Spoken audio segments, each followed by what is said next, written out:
have to agree with this goal. I am here, standing in front of you, because I believe in what this youth can be. I believe kung anong magagawa at kung contribute nyo sa ating future. So, sabi ko nga nung kampanya, we cannot wait for change to come within us. We are the ones that we have been looking for. We are the change that we seek.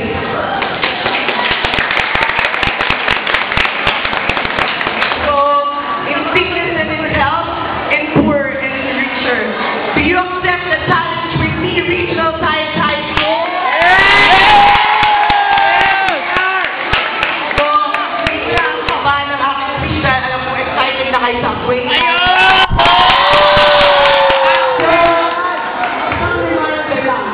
Let us be the generation that makes the future generation proud.